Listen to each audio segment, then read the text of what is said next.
ఈ 11 సంవత్సరాలుగా భారత మూల స్తంభాలైనటువంటి స్వేచ్ఛ, సమానత్వం, ప్రజాస్వామ్యం, రాజ్యాంగం అన్నది లేకుండా భారతదేశంలో ఎక్కడ ఎప్పుడు ఈ 11 సంవత్సరాల భారతీయ జనతా పార్టీ పరిపాలన ఎదిరించిన నరేంద్ర మోడీ, అమిత్ షాల నాయకత్వాన్ని తిరగబడిన వారి మీద రాజ్యాంగబద్ధ సంస్థలను ఉసిగొలిపి భయభ్రాంతులకు గురి చేసి లొంగ తీసుకునే ప్రయత్నం చేస్తా ఉంది. 11 సంవత్సరాలుగా ఈ ప్రయత్నం నిరాఘాటంగా కొనసాగుతా ఉంది, నిర్విఘ్నంగా కొనసాగుతా ఉంది. కానీ కాంగ్రెస్ పార్టీ భావజాలాన్ని పునికి పుచ్చుకున్నా ఏ భారతీయుడు కూడా లొంగడు అన్న వాస్తవాన్ని తెలియజేయడానికి వచ్చినటువంటి మంచి అవకాశం ఇది. ఈరోజు గాంధీ కుటుంబం మీద, కాంగ్రెస్ పార్టీ మీద ఎన్ని రకాల ప్రయత్నాలు చేసినా లొంగని పరిస్థితులలో ఇదే 6 నెలల క్రితం ఇదే ఈడీ ఆఫీసు ముందు ధర్నా చేసినాం మనం.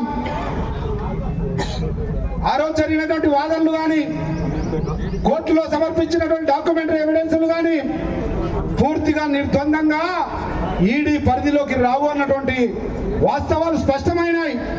కానీ మళ్ళీ ఈరోజు ఛార్జ్ షీట్ వేయడానికి గల కారణాలు ఒక్కసారి ఆలోచన చేయాల్సినటువంటి అవసరం ఉంది యావత్ భారత సమాజం. ఎందుకంటే ఈ మధ్య కాలంలో రాహుల్ గాంధీ గారి నాయకత్వంలో ఈ నియంతృత్వ నరేంద్ర మోడీ, అమిత్ షాల స్వస్థలమైన గుజరాత్ కేంద్రంగానే 2 రోజుల ప్లీనరీ చేసి యావత్ భారతదేశంలోని ప్రజలు గుజరాత్ను కేంద్రంగా అమిత్ షా, నరేంద్ర మోడీల పునాదులు పెకిలించి వేయడానికి ప్రయత్నం మొదలైంది అన్న వాస్తవాన్ని మొన్న ప్లీనరీ ద్వారా తెలియజేసినారు.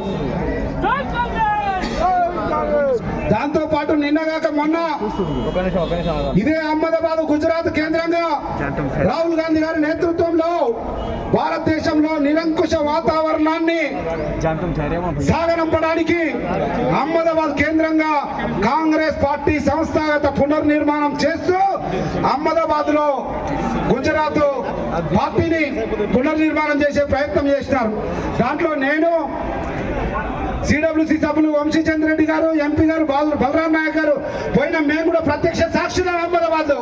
ఆ రోజు స్పష్టంగా రాహుల్ గాంధీ గారు కుండ బద్దలు కొట్టినట్లు చెప్పినారు.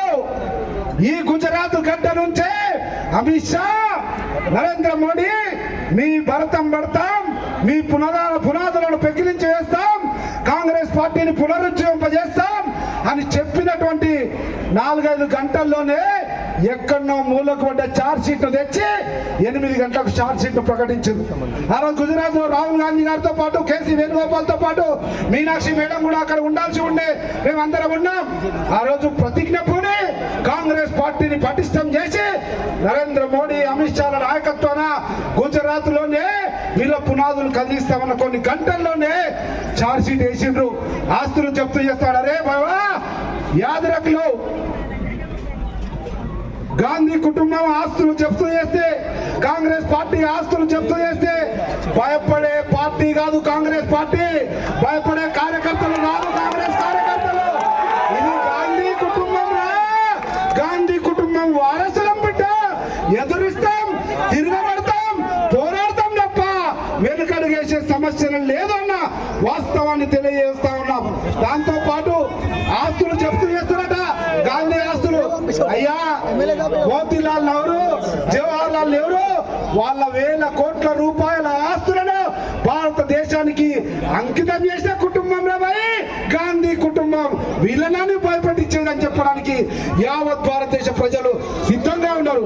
ఈ భారత ప్రజల సుఖం కోసం, సంతోషం కోసం, ప్రజాస్వామ్య విలువల కోసం, రాజ్యాంగబద్ధ స్ఫూర్తి కోసం, మానవతా విలువల కోసం పోరాడుతున్నటువంటి కాంగ్రెస్ పార్టీ మీ నిరంకుశ వాతావరణాన్ని ఛేదిస్తుందని గ్రహించి ఈరోజు మీ రాజ్యాంగబద్ధ వ్యవస్థలు, అది సుప్రీంకోర్టు కావచ్చు, ఈడీ కావచ్చు, సిబిసి కావచ్చు, ఎలక్షన్ కమిషన్ కావచ్చు, రిజర్వ్ బ్యాంక్ కావచ్చు, అన్ని కూడా మీ స్వార్థ రాజకీయ ప్రయోజనాల కొరకు, ప్రతిపక్షాలను అనగలకొనడం కొరకు చేస్తున్న ప్రయత్నాన్ని ఎట్టి పరిస్థితులలో అంగీకరించాం, తిరగబడతాం. పూర్తి నమ్మకం ఉంది, విశ్వాసం ఉంది భారత న్యాయ వ్యవస్థ మీద. న్యాయస్థానంలో కడిగిన ముత్యంలా బయటికి వస్తారు సోనియా గాంధీ రాహుల్ గాంధీ అన్నటువంటి నమ్మకాన్ని విశ్వాసాన్ని తెలియజేస్తూ ఏ వేదిక ఉంటే ఆ వేదిక ద్వారా ఈ ప్రయత్నం కొనసాగిస్తామని చెప్పి తెలియజేస్తూ ఒక్క విజ్ఞప్తి చేస్తా ఉన్నాం అఖిల భారత కాంగ్రెస్ కమిటీ పేరు మీద అయ్యా ఈ రోజు కాంగ్రెస్ పార్టీకి గాంధీ కుటుంబానికి వచ్చిండొచ్చు రేపు మీకు వస్తుంది రేపు నీకొస్తుంది ప్రతి ఒక్కరి కూడా ఈ ప్రాంతులు చేసి అనగదొక్కే పరిస్థితులు వస్తాయి కనుక ప్రజాస్వామిక వాదులు రాజకీయ పక్షాలు అందరూ కూడా ఈ ఉద్యమాన్ని కలిసి రావాల్సిందిగా విజ్ఞప్తి చేస్తూ సెలవు తీసుకుంటా ఉన్నాం. జై హింద్, జై కాంగ్రెస్. Thank you. నై చలేగి